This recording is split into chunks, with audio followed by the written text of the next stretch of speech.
বাজারে কিন্তু এখন প্রচুর পরিমাণে আমড়া পাওয়া যাচ্ছে, তাই আমড়ার সিজন শেষ হতে না হতেই তৈরি করে রাখুন মজাদার সাথে টক ঝাল মিষ্টি আমড়ার আচার। আসসালামু আলাইকুম ভিউয়ার্স, রিক্তাস কিচেনের নতুন আরেকটি রেসিপিতে সবাইকে স্বাগত জানাচ্ছি।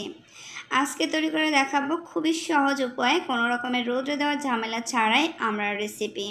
টক ঝাল মিষ্টির সাথে দারুণ মজার হয়ে থাকে এই আমড়ার রেসিপিটি। আশা করছি আপনাদের কাছে অনেক ভালো লাগবে। এখানে আধা কেজির মতো আমড়া আমি নিয়ে নিয়েছি আচার তৈরি করার জন্য। আপনারা আপনাদের পরিমাণ মতন কম বেশি নিয়ে নিতে পারেন।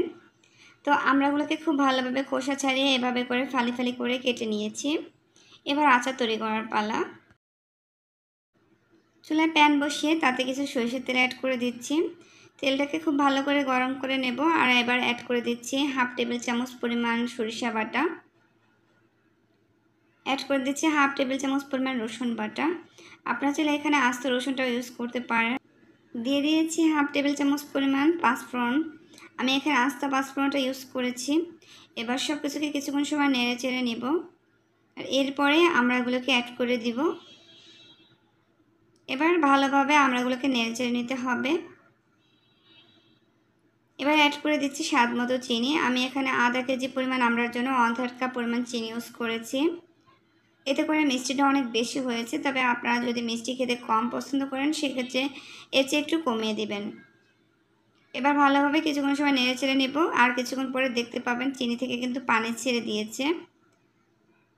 এই তো দেখতে পাচ্ছেন অনেকটাই কিন্তু পানি বের হয়েছে। এই অবস্থায় ভালোভাবে নেড়ে চেড়ে নিয়ে এর ভিতরে সামান্য পরিমাণে অ্যাড করে দিলাম লাল মরিচের গুঁড়া। এখানে 1 টেবিল চামচ পরিমাণ হবে। এবার দিয়ে দিচ্ছি 1.5 টেবিল চামচ পরিমাণ ভাজা পাঁচফোড়নের গুঁড়া। আর এই পাঁচফোড়নের গুঁড়োটা ইউজ করার পর দেখবেন আচারের কালারটা সম্পূর্ণ চেঞ্জ হয়ে যাবে। এখানে পাঁচফোড়নের গুঁড়ার সাথে আমি কিন্তু শুকনো মরিচও ভেজে নিয়েছি, এতে করে ঝালটা ভালো আসবে। আমি আসলে আচারটা টক ঝাল মিষ্টির সাথে করব, যার জন্য এখানে লাল মরিচের গুঁড়ো এবং ভাজা শুকনো গুঁড়াও ইউজ করেছি। তবে আপনারা চাইলে কিন্তু এগুলোকেই স্কিপ করতে পারেন। তো ভালোভাবে কয়েক মিনিট নেড়ে চেড়ে নেব। আর এভাবে নাড়তে নাড়তে দেখবেন আমড়ার কালারটা কিন্তু সম্পূর্ণ চেঞ্জ হয়ে গিয়েছে। কিছুক্ষণ সময় এভাবে করে নেড়ে নেব। আর এরপরে কিন্তু দেখবেন পুরোপুরি আমড়াটা হয়ে গিয়েছে, একদম আঠালো আঠালো টাইপের হয়ে গিয়েছে। এতে করে বুঝতে হবে আমড়ার আচারটা আপনার পারফেক্টভাবে তৈরি হয়েছে। তো এই তো আমড়ার আচার কিন্তু একদম রেডি। এবার আপনাদেরকে সার্ভ করে দেখাচ্ছি। আর এই তো দেখতে পাচ্ছেন মাশাআল্লাহ কত সুন্দর লাগছে দেখতে, আর অনেক বেশি লোভনীয় কিন্তু। আমড়ার সিজনে আপনারা চাইলে কিন্তু এভাবে করে আমড়া দিয়ে খুব সহজে ঘরে আচার তৈরি করে রাখতে পারেন। এতে করে কিন্তু দীর্ঘদিন পর্যন্ত সংরক্ষণ করে আপনার আচারগুলো খেতে পারবেন। তবে যারা দীর্ঘদিন পর্যন্ত সংরক্ষণ করে রাখতে চান তারা কিন্তু আচারের ভিতরে একটু ভিনেগার ইউজ করবেন। আমি যেহেতু খুবই কম পরিমাণ তৈরি করেছি তাই এখানে ভিনেগারটা ইউজ করি নাই।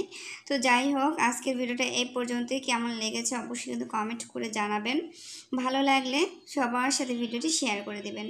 ভিডিওটি যদি আপনারা সবাই পেজ থেকে দেখে থাকেন তো প্লিজ পেজটিতে ফলো দিবেন। আর চ্যানেল থেকে দেখে থাকলে প্লিজ চ্যানেলটিকে সাবস্ক্রাইব করবেন।